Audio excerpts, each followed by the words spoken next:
Hey everybody, welcome to Tightline Fishing TV. We're glad that you're with us today. I'm here with a good friend of mine, Richard. We're at the end of May, and so what we're kind of trying to do is figure out where the fish are. We know they've all already spawned, and what we're trying to figure out is are they still shallow, or have they moved out to kind of that summertime pattern on little humps and stuff like that.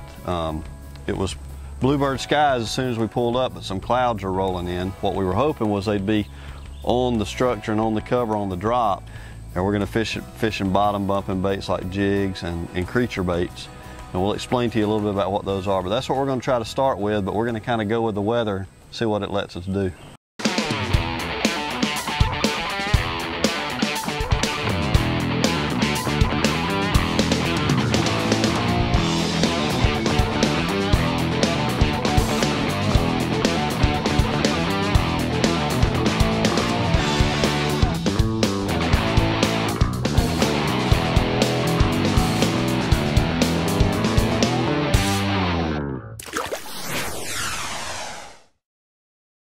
Our plan for the day was to get out and fish some deep structure, but what happened was we had some cloud cover move in, and a lot of times when that happens, the fish get off the structure and the cover and move more and follow bait more. And so while we had the cloud cover, we're trying to take advantage of that and see if there may be some fish chasing a little bit. Oh, there he is. Yep, I saw him. Oh. That fish came up and I saw him roll on that fluke, and I didn't give him a chance to spit it out. This super fluke is a soft plastic jerk bait. It looks like a minnow, and you just rig it weightless on a hook and jerk it and stop it and let it fall. And that time he got the hook.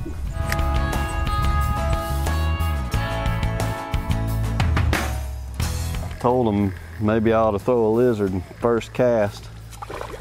They hit it. Sometimes that little change is all it takes. Something a little different. I'm trying to get all the little ones out of the way so Richard can catch the big ones. That's what I'm ready for. I'm not throwing until he catches the little ones. But just a little zoom 6-inch June bug lizard. Boy, he's a fat boy. I mean, he didn't have a fish on. Oh man, come on. It was a fish. It wasn't a fish. He rounded it quick. Threw my thing sideways, bit the leg off. He just wanted the leg. You can do it on a hook set. He just wanted the leg. Excuse me, sir. Need you to move your size 15. I need a size 15 bass. You ever seen a boot that big on a person? That's what I measure my fish with, we keep them or not. Amazing. At Grassmasters, we provide professional and affordable services to our clients. Our lawn care experts have the knowledge and experience to keep your lawn in exceptional condition. Grassmasters is able to handle any job, from cleanups to weekly maintenance. Our team manages projects with the skill and experience our clients have come to expect. We always stand behind our work, with customer satisfaction being our #1 priority. At Grassmasters, your lawn is our reputation. Call us or visit us online today.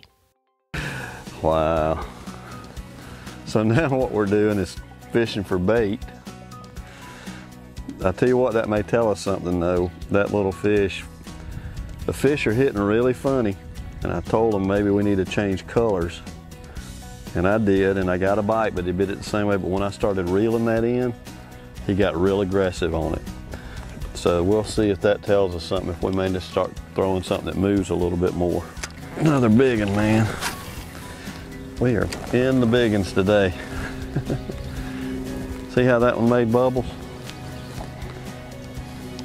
These fish are really, they spit up a shad right there. Fish are really hard to pattern today.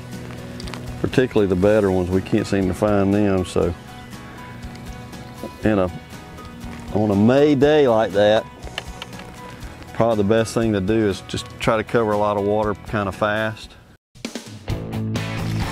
What you got, man? It's really nice.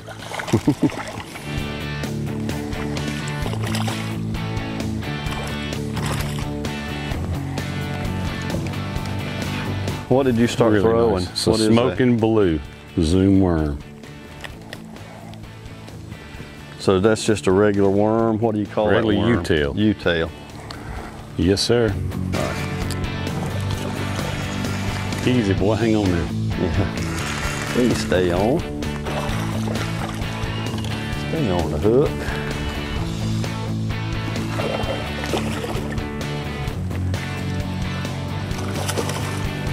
Y'all, what Richard did was, it's a smart thing to do. He barely hooked. He just couldn't get him to bite much on a color, so he switched colors and a little different bait. Now he was barely hooked. That's a much nicer fish. Good job, brother. Smoking blue. Smoking blue U-tail. Y'all, a U-tail worm, hold it up and let them look at it, Richard, is a very simply, at the bottom it's got a curl tail that, and if you laid it down it would look like a U.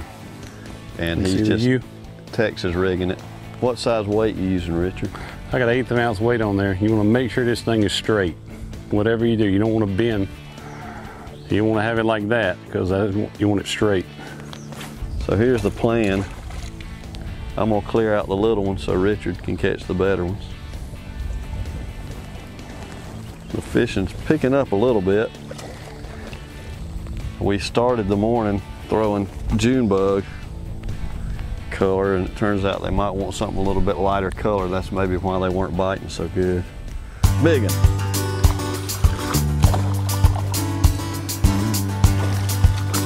He's happy. He's a jumper. I tell you what, they're not the most giant fish, but they sure are fun anyway. On a day like today, when things change, you just kind of try to experiment till you figure out what's going on. And I seem to be catching them better on this lizard now. It's a 6-inch zoom lizard. It's called Green Pumpkin Magic. That's a nice one.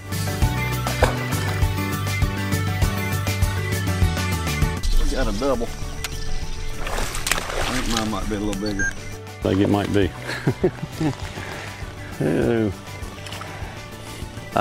First cast, I went back to throwing the jig. Yes, and much. And he munched it. Richard has fished here a lot more than me. That's a good piece of advice. Listen to the guy that fishes somewhere a lot more than you do. But there's a lot of cover, a lot of structure in this lake. And he said we just need to start hitting all of it quick. Oh, my coffee. So that's what I did. I threw that jig up there on that one. Look how he choked it. I'm just throwing a little homemade brush jig with a crawl trailer. Nice one, hit it. Really what we're doing on a post-spawn pattern, it gets cloudy like this, you just need to move a lot. Try to hit a lot of places, and that's what we're gonna do.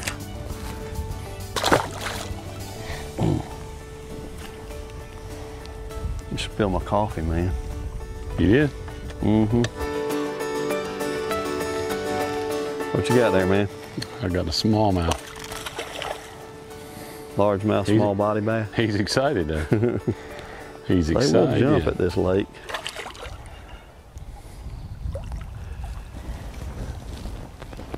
What we're doing is just moving, and hitting structure, hitting cover. Richard is catching them on that little blue worm. But they're almost the size of the worm is the only problem. He's getting a few bites. But we're thinning them out, waiting for the big one. He's coming. What we planned on doing today and what we're doing is two different things, but starting to work. We were gonna fish some offshore stuff, and we're doing that, but we're hitting them quick and moving because the cloud cover came in, so we feel like these fish are a little more active. He ate it good. And I feel like it's just a matter of time before the better ones move in and start biting. Stay stuck, you. That's a better one. That's a better one on the jig. What we're hoping is as the morning goes on, we catch the bigger ones. They're moving up and starting to feed a little bit. This one hit a jig. They seem to be eating it a little better than anything else I've thrown. I just threw up on some, just a little drop off, and he's sitting up there feeding, and he was hooked good. Nice one. This little jig combination I'm throwing is just a small brush jig, about a quarter ounce jig, because we're not fishing real deep.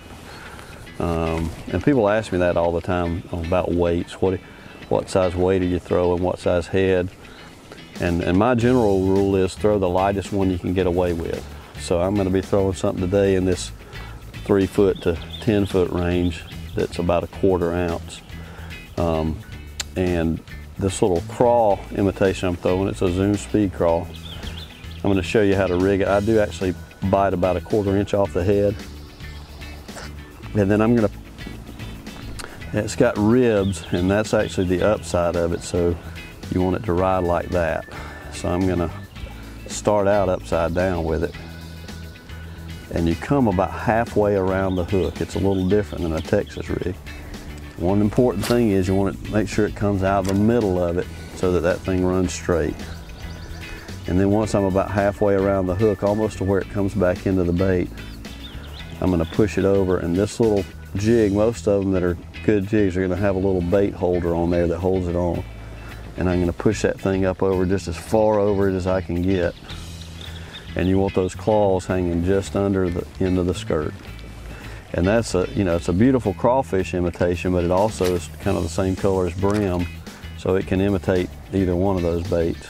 Oh man, there he is. Oh, yeah. Came out of it, man. That's a big one too. No. In the net. That's a stump bass. He was 10 pounds to the stump. 10 ounces off of it. 10 pounds off. Sometimes you just got to hang on to it and let him get himself off the stump. Not exactly what we're looking for, but if you picture this right here with a brown coat down the side of it. Yep, it'll be good. It's fine eating. It's another stump fish. Oh, that's pretty good. We're just kind of out here on some of these offshore little places.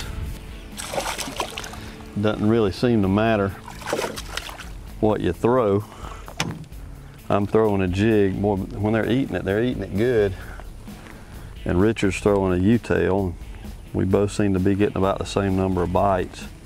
What we did find though was this watercolor's a little clearer than we thought it was. And we were throwing June bug earlier, which is kind of a dark color. And when we started throwing the more natural colors, we started getting more bites. That's something to always remember. The clearer the water, the more natural you want to throw. He just chomped it. It was thump. What we're finding is that the pattern today is just fish everywhere you see something and throw at it. And about every third or fourth one you get a bite. And the last 3 or 4 we caught are a little more like that one, a little better fish. And typically when I can make them bite this jig, they're eating it really good. I don't know if y'all can see that, but it's way down in his mouth where you want him to get it. Come here, boy. Yeah, that's a nice one. Look at that.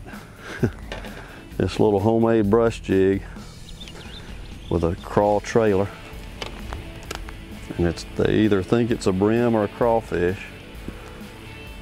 And this little offshore hump we're fishing has trees and some PVC clusters on it. But they're right on top of it. They're in about 2 or 3 foot of water, and it drops to about 12 off the side. And they're getting ready to get out there on that summer deal. That's a nice one. You'll hear me talk a lot about patterns on the show.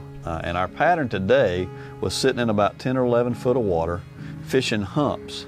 In other words, it's like a hill under the water. And we were throwing jigs and lizards and worms up onto these humps into the shallow part in about 2 or 3 foot of water and dragging them off the side.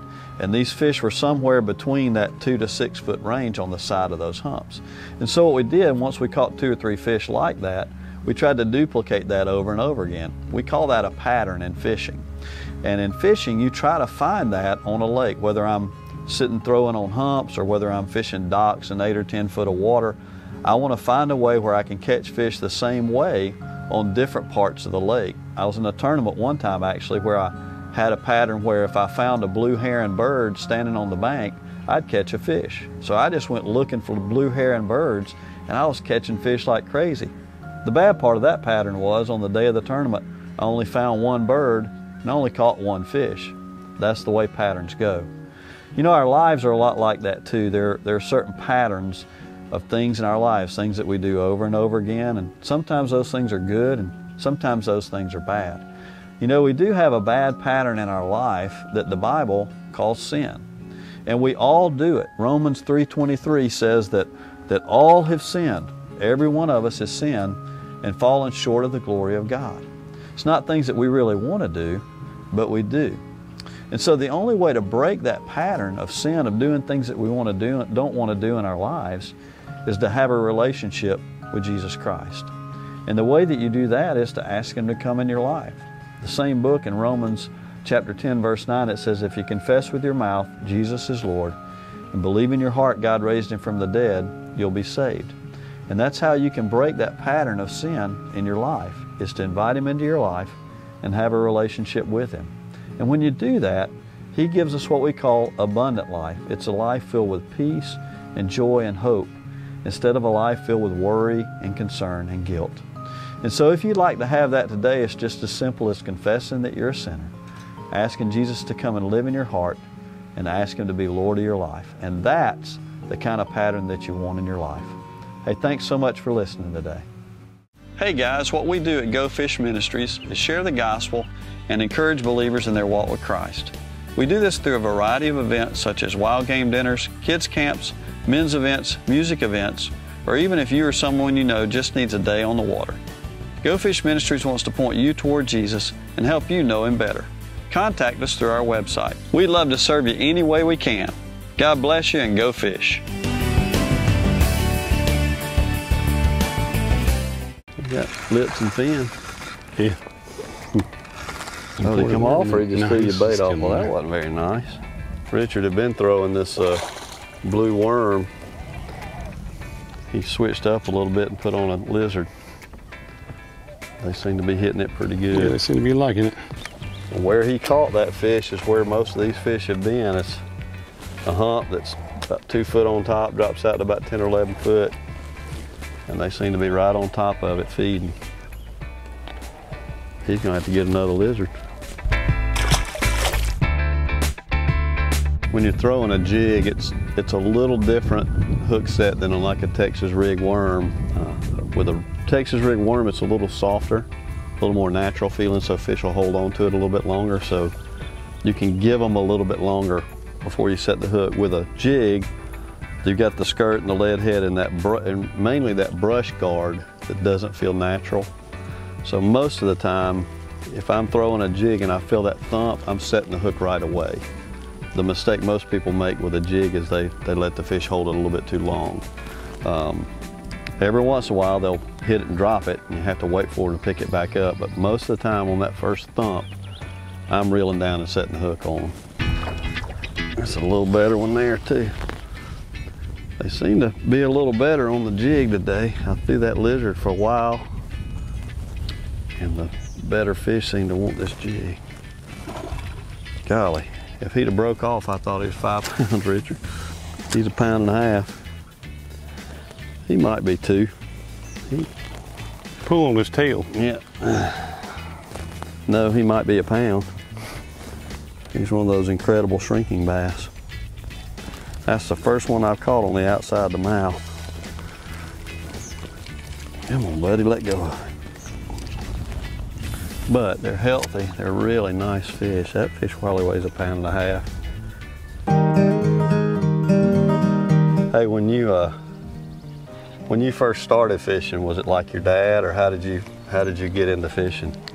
I first started fishing with a lake in back of the house, a small lake. And I had red worms or wigglers with a big old wooden cork. And it was one of those green one and white ones. Yeah. This is my special cork, because if I had the cork, I could catch anything. And I caught lots of bass out of that lake. And on just wigglers? And on wigglers, okay. and I'd get so much on my fingers that my mom would scrub them till I cried, because I didn't wash my hands quite as good as I guess she wanted me to. But I grew up on that lake fishing. That gave me a love for it. And when I was old enough to get a fish with a spinning reel and a Daiwa and a Zebco 33, and I graduated to one of those bait casters. So my dad put me out in the yard. He got a 55-gallon drum, and he said, when you can throw that dummy, little dummy, yeah, practice lure. Practice lure in that can, I'll take you. So I sat there in the bank. So last year, I went and put it in there, and I backed up with it and let some line out, and I told him I'd rung it. And how old were you probably then? Probably 40. I was probably 10 years old before I went to a fishing camp, and that was right before I went to the fishing camp. I couldn't tie a lure on, but yeah. I could throw the pole. What you throwing there? I'm throwing the same little lizard. Same lizard? I just switched to a little bit ago. You can't get that one anymore. That's an old spiky lizard. That's a big fat butterball fish too, isn't he? Oh, that's a nice one. Pretty old good one right there. Them pipes. Pretty old good one right there at the pipe. We kind of got away from what we were doing a little bit. Got some cloud cover and some wind blowing into a pocket. And you know, you have your plans of what you're gonna do, but sometimes you have to take what the weather gives you. Oh man, if you break your line. And the weather gave us some cloud cover and some wind. Might have pushed a little bait in here. This may be the best one of the day right here. Got some shoulders on him anyway. Come here, fella. Man, look at that. And I had just thrown a lizard right up. The wind's blowing straight into some rocks and a drain pipe. And anytime you can find something unusual like that in a lake, you should throw to it. I don't know if there's stuff actually coming through the pipe or not, but he was up there. That's a really nice one. Richard, obviously, one of the things that, you know, one of the reasons we became friends is because we went to church together. I was on the church staff and you were there, real involved. Tell me a little bit about how that happened for you. How did you come to know Christ? I was actually I was 10 years old, I think, when some people come to know Christ and you come to get a relationship, but I kind of revisited that when I was 16. I just felt a call that I couldn't keep sitting. I tried to keep sitting as long as I could, but finally had to get up and kind of renew my whole basis of why I came to have a relationship with Christ, and what was I doing, kind of where was I at in my life. Dad always told us about Christ. I know I'm kind of going everywhere with this story, but he gave us a foundation, and my grandma gave us a foundation, and after that, I'm trying to do the same thing for my kids. My relationship with Christ is first and foremost. Right. You know, and you always, you know, if you're going to serve Him, you're going to get involved some kind of way. Yeah. So I've tried to stay involved some kind of way, and that's been through music right now for me. And your personal walk is you got to keep that right too. Yeah. And that's tough day by day, you know. I build houses, that profession, so I could use it more as a stepping stool, how to talk to people. Yeah. But that's a good way to relate to Christ. I know you built houses, and 6-8 years ago, that was a pretty tough place to be. What did your relationship with Christ do during that time for you? You got to start somewhere. Right. And to me, you can always start there. Yep. When times are hard, when things go wrong, yep. when everything seems to be crashing against you. When Mom had cancer, she's in remission and been in remission for tens of years, but it just always gives you a peace. Okay. You know, the peace is what I think I've leaned on more than anything. And that's, folks, for me, that's, you know, having a relationship with Christ, that's what it does for you. And in the good times, it makes them better, but when times are tough, when there's nothing to hope in, He can be your hope and your peace when you can't have it. You know, if you lose a job, or your job's tough, or your marriage is tough, or your kids are having a hard time, you know, the constant is a relationship with Him. We love to fish, and we've caught some fish today, but that'd be the most important message we could give you today. If you don't know Him, start asking that question, do I know that kind of peace that they're talking about, and that kind of hope in tough times? Christ has done all the work for you. All you have to do is ask Him to forgive you and ask Him into your heart. He'll change your life. And find friends to surround yourself with. What's that? I said find friends to surround yourself with. That's one of the most important things. That's how we've maintained a friendship, and several people just through that. Now, was that fish on something, or was he kind of just out there? That fish was just drifting. I caught him bringing it in. We've kind of eased into a little bank. There's not a lot of stuff on it, but there's some wind blowing into it. That's where Richard caught that fish. Now, Richard, why I notice you're throwing a lizard. That's a nice fish. But you're throwing it on a red hook. Why do you like a red hook? Well, it's supposed to imitate a bleeding fish, I believe. Okay. And when you go to Walmart and they got big packs and they're red, it's one of the best times, and they're on sale. Down on clearance. And I feel like it really helps catch more fish when they're on sale. So there you have it, ladies and gentlemen. Tight Line Fishing TV brought to you by the Bargain Fisherman. Red hooks. Oh, that's the biggest one. Smallest one. Oh, look at here. There's a double. God, I got him. Look at this fish right there. You might get him off one. Watch out. I'm doing real work here, okay? Look at that one. Man, it's the exact thing we've been doing all day. You pull up on a hump and they're up on top of it. Almost every one of them is done what we call choke that jig like that. Call that a way homer. On the way homer. Him on the way home. You got him? You want me to get him? Got some really good friends. You just pull it to the front and you say, hey, Royce. I'll get you. Come here, brother. I'll even take that one off for you if you want me to. Man, that's all right. Here you go. You're a good guy. I'm gonna let you take You want to kiss him? No, I'm good. You sure? Yeah, Not really. Good. I'm good. You had to catch the last one. I tried to get him, but sometimes you gotta do that. Hey, I want to thank my good friend Richard for going fishing with us today, and thank you guys for being with us. I hope that you learned something about fishing that you can take with you to the lake, as well as about life. Hey, join us next week.